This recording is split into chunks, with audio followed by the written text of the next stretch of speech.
Right now, we continue to follow developing news from Farmington. Police are releasing the names of the 4 people who died in yesterday's fiery plane crash. Officials say the pilots were 2 local men in their 50s, and the 2 passengers were a couple from Boston. Today, federal investigators and NTSB officials are on the scene investigating. And Channel 3 Eyewitness News reporter Aaron Edwards has more live from the scene. And Aaron, what are you learning about the victims this evening? Shantae, we learned that the 4 victims, 2 of them were from Connecticut and 2 of them live in Boston. And federal investigators have been out here all day investigating this fiery crash, and they'll be here through the weekend.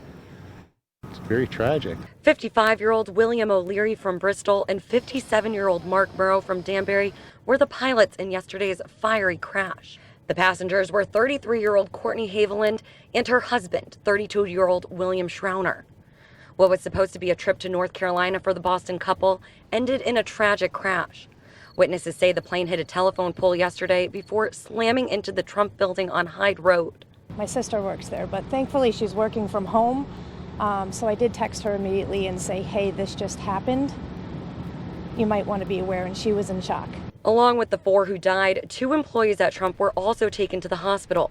Today, the senior vice president of the company released this video on Twitter. Today we're focused on assessing the damage in our production facilities and seeing what we can do to get the company back up and producing machine tools and lasers for our customers. Federal investigators have been out here all morning breaking down this scene, even using an excavator to take the engine out of the plane.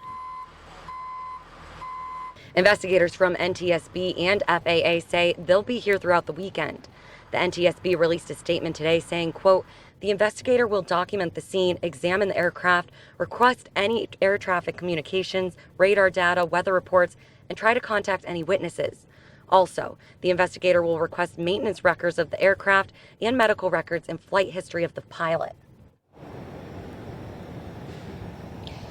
We also learned the couple who died in this crash were both doctors in Boston.